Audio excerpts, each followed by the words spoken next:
danger and fatigue makes them prone to any violent emotion, and it is only a question of guiding this susceptibility into the right channels. If conscience resists, muddle him.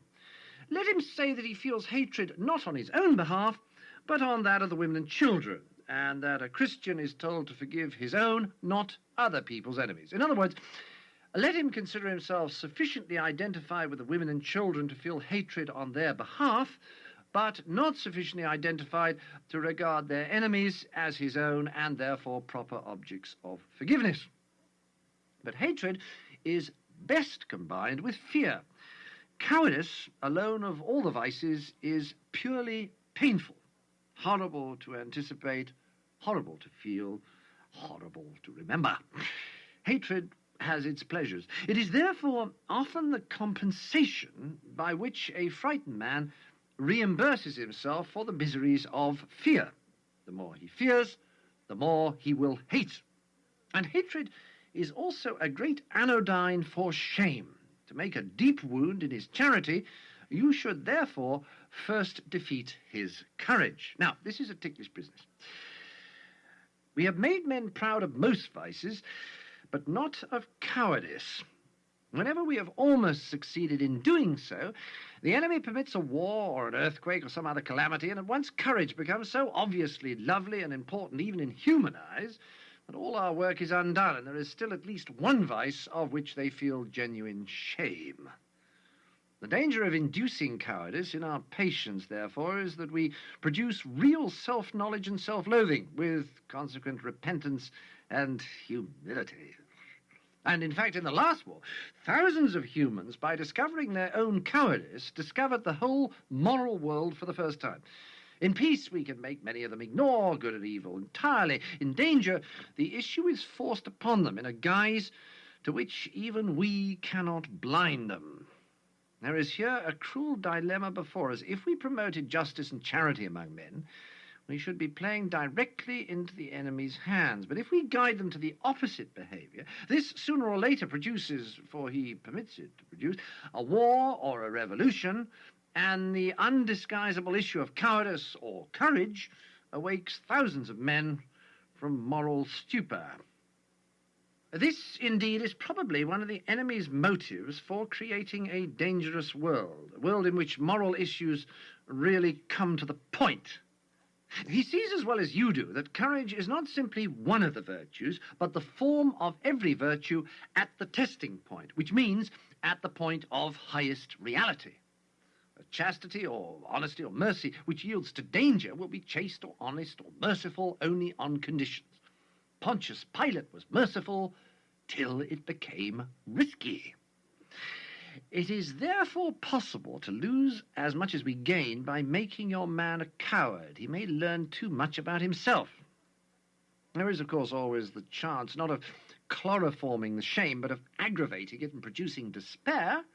This would be a great triumph. It would show that he had believed in and accepted the enemy's forgiveness of his other sins only because he himself did not fully feel their sinfulness. That in respect of the one vice which he really understands in its full depth of dishonour, he cannot seek nor credit the mercy.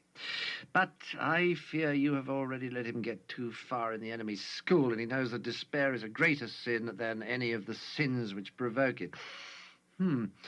As to the actual technique of temptations to cowardice, not much need be said. The main point is that precautions have a tendency to increase fear.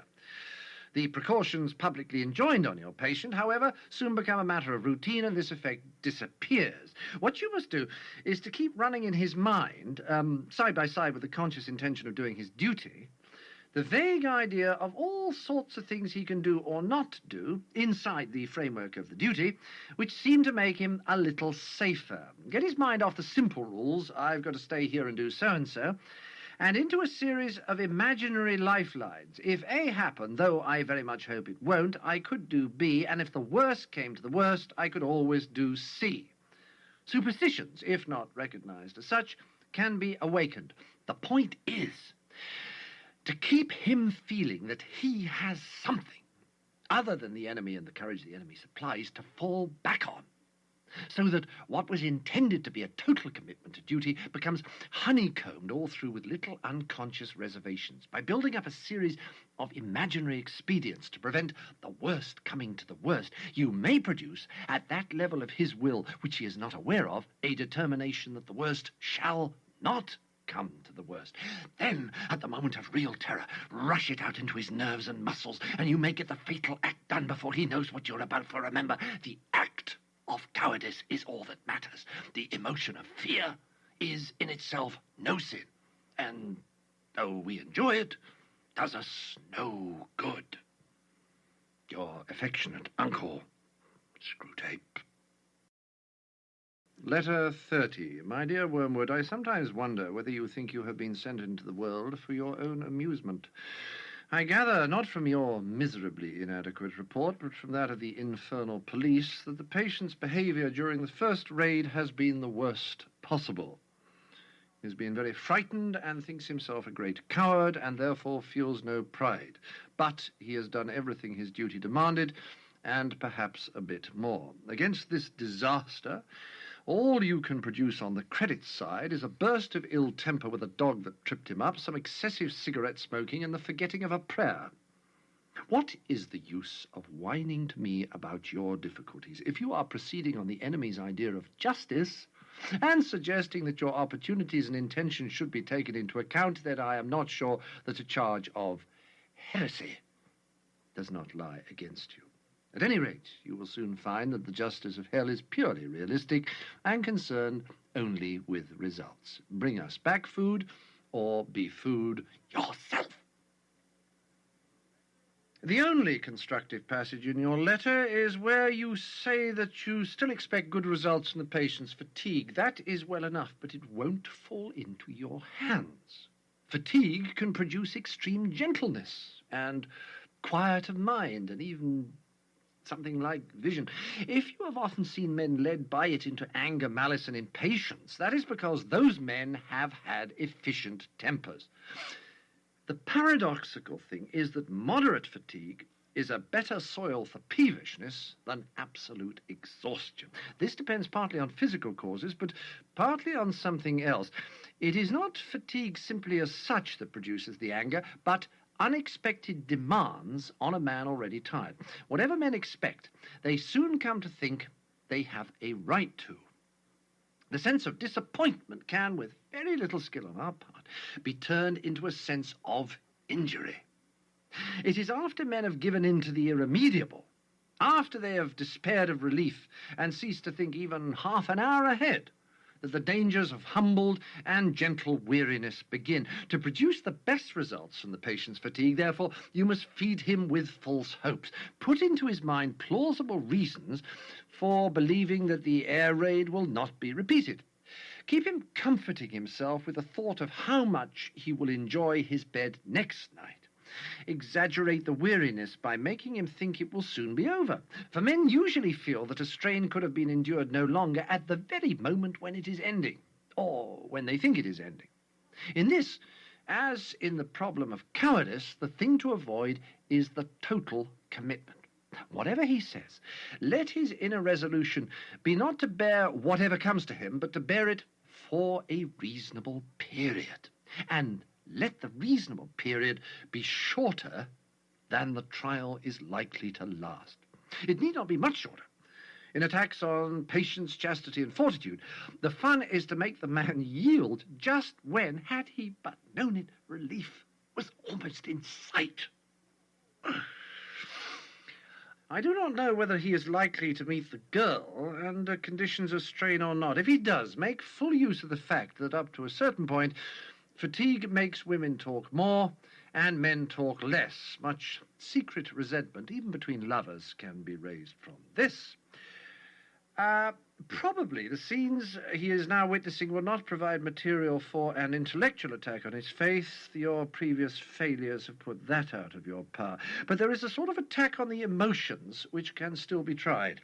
It turns on making him feel, when he first sees human remains plastered on a wall, that this is what the world is really like, and that all his religion has been a fantasy. You will notice that we have got them completely fogged about the meaning of the word real. They tell each other of some great spiritual experience. All that really happened was that you heard some music in a lighted building. Here, real means the bare physical facts, separated from the other elements in the experience they actually had. On the other hand, they will also say, it's all very well discussing that high dive as you sit here in an armchair, but wait till you get up there and see what it's really like.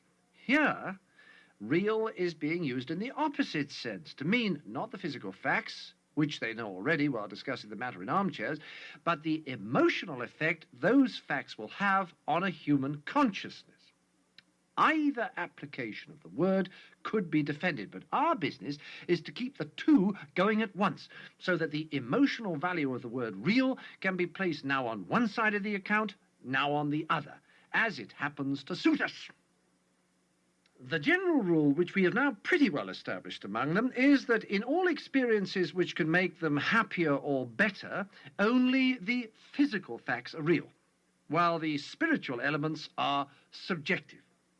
In all experiences which can discourage or corrupt them, the spiritual elements are the main reality, and to ignore them is to be an escapist. Thus, in birth, the blood and pain are real, the rejoicing a mere subjective point of view. In death, the terror and ugliness reveal what death really means. The hatefulness of a hated person is real.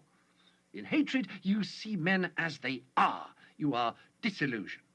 But the loveliness of a loved person is merely a subjective haze concealing a real core of sexual appetite or economic association. Wars and poverty are really horrible. Peace and plenty are mere physical facts about which men happen to have certain sentiments. The creatures are always accusing each other of wanting to eat their cake and have it. But thanks to our labours, they are more often in the predicament of paying for the cake and not eating it. Your patient, properly handled, will have no difficulty in regarding his emotion at the sight of human entrails as a revelation of reality, and his emotion at the sight of happy children or fair weather as mere sentiment. Your affectionate uncle, Screwtape. Letter 31. My dear, my very dear Wormwood, my poppet, my honey bun. How mistakenly, now that all is lost, you come whimpering to ask me whether the terms of affection in which I address you meant nothing from the beginning. Far from it, rest assured. My love for you and your love for me are as alike as two peas. I have always desired you, as you, pitiful fool, desired me. The difference is that I am the stronger. I think they will give you to me now, or a bit of you. Love you? Why, yes, as dainty a morsel as ever I grew fat on. You have let a soul slip through your fingers. The howl of sharpened famine for that loss re-echoes at this moment through all the levels of the kingdom of noise down to the very throne itself. It makes me mad to think of it. How well I know what happened at the instant when they snatched him from you. There was a sudden clearing of his eyes, was there not, as he saw you for the first time and recognized the part you had had in him and knew that you had it no longer? Just think, and let it be the beginning of your agony, what he felt at that moment, as if a scab had fallen from an old sore, as if he had shuffled off for good and all a defiled, wet, clinging garment. By hell! It is misery enough to see them in their mortal days taking off dirtied and uncomfortable clothes and splashing in hot water and giving little grunts of pleasure, stretching their eased limbs. What then of this final stripping, this complete cleansing? The more one thinks about it, the worse it becomes. He got through so easily. No gradual misgivings, no doctor's sentence, no nursing home, no operating theatre, no false hopes of life, sheer, instantaneous liberation. One moment it seemed to be our world. The scream of bombs, the fall of houses, the stink and taste of high explosive on the lips and in the lungs, the feet burning with weariness, the heart cold with horrors.